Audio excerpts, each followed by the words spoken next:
2024 లేదా 25లో డిగ్రీ లేదా బీటెక్ చదివారా? సాఫ్ట్‌వేర్ జాబ్ కోసం ఎదురు చూస్తున్నారా? అయితే కోడ్ జ్ఞాన్ 100 డేస్ కోర్సులో చేరండి, జాబ్ సాధించండి.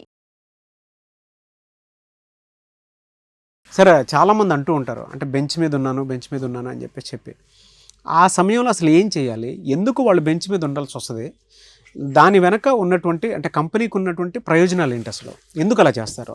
బేసిక్గా మనం ఈ బెంచ్ మీద ఉన్నాము అని ఇనేదంతా కూడా ఎంఎన్సి కంపెనీస్ దగ్గర నుంచే అండి. ఆ కంపెనీస్లో వర్క్ చేస్తున్న ఎంప్లాయీస్ దగ్గర నుంచే వింటాం. మీరు స్టార్టప్స్ కానీ మిడ్ సైజ్ తీసుకుంటే కానీ వాళ్ళ దగ్గర అట్లాగా బెంచ్ సిస్టమ్ అన్నది ఉండదు. సో ఎందుకంటే ఈ ఎంఎన్సి వాళ్ళకి రెగ్యులర్గా ఒకేసారి వస్తే మల్టిపుల్ ప్రాజెక్ట్స్ వస్తాయి, కొన్ని ప్రాజెక్ట్స్ పైప్ లైన్లో ఉంటాయి, 1 month 2 monthsలో స్టార్ట్ అయ్యే ప్రాజెక్ట్స్ ఉంటాయి. సో ఇట్లాగ ఉండటం వల్ల వీళ్ళు ముందే హైర్ చేస్తూ ఉంటారనమాట. వాళ్ళకి ఒక 100 members కావాలి అనుకోండి, 150 members 200 membersని హైర్ చేస్తారు. ఏంటి దీనివల్ల వీళ్ళకి వచ్చే బెనిఫిట్ అంటే, ఈ 100 membersతో పాటు వీళ్ళని కూడా ట్రైన్ చేస్తారు. ఈ 100 members ప్రాజెక్ట్లోకి వెళ్ళాక వీళ్ళు బ్యాకప్లో ఉంటారు. సాఫ్ట్వేర్ ఇండస్ట్రీలో అట్రిషన్ రేట్ చాలా ఎక్కువ ఉంటుంది. సో ఒకళ్ళు మానేసి వెళ్ళినా కూడా మళ్ళీ అప్పటికప్పుడు హైర్ చేయాలంటే 2 to 3 months టైం పడుతుంది బెస్ట్ పర్సన్ హైర్ చేయడానికి. సో వీళ్ళు ఇమ్మీడియట్ బ్యాకప్ ఉంటారు అన్నది ఫస్ట్ థింగ్.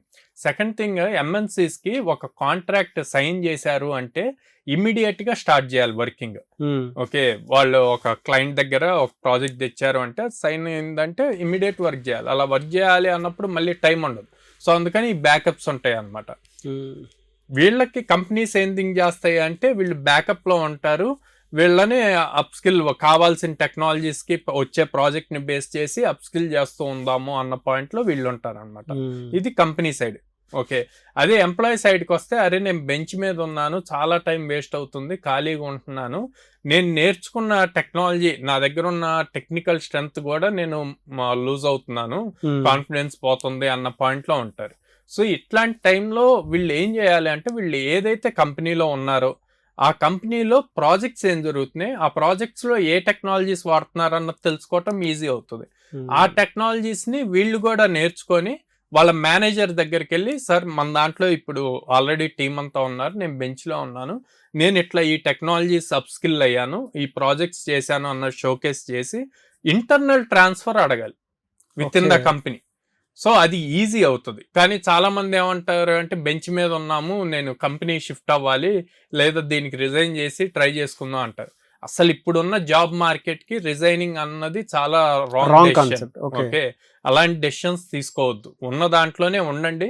ఉంటూ మీరు 9 to 6 జాబ్ చేస్తే, లేదా 9 to 8 అవుతుంది అనుకోండి, కంపల్సరీగా 1 hour or 2 hours మీరు అప్ స్కిల్లింగ్ మీద పెట్టండి.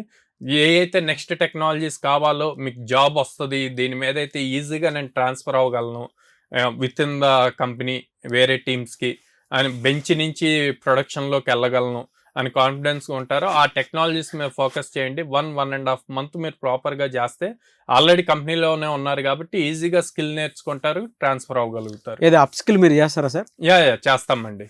మన దగ్గర like full stack developer courses ఉంటాయి, లేదా డేటా అనలిటిక్స్ ఉంటుంది.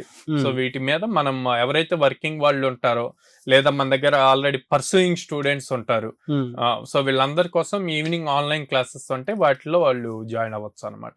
సో ఆల్రెడీ బెంచ్ మీద ఎవరైతే ఉంటారో వాళ్ళు ఈ విషయాన్ని బాగా గుర్తుపెట్టుకోండి. ఓకే సార్, అంటే బెంచ్ మీద ఉన్నారు, ఇఫ్ ఇన్ కేస్ మీరు చెప్పినట్లు వాళ్ళు అప్ స్కిల్ అయ్యారు మన దగ్గర, అయిన తర్వాత అయినా సరే వాళ్ళు మా దగ్గర ఏ ప్రాజెక్ట్స్ లేవు, ఫర్దర్గా ఏం లేవు అని చెప్పేసి బయటికి పంపించారు, అప్పుడు మీరు అవకాశాలు చూపిస్తారు? మన దగ్గర ఆల్రెడీ 800+ కంపెనీస్తో అసోసియేట్ అయి ఉన్నాం కాబట్టి ఎప్పుడు ఏదో ఒక రిక్వైర్మెంట్ వస్తూ ఉంటుందండి.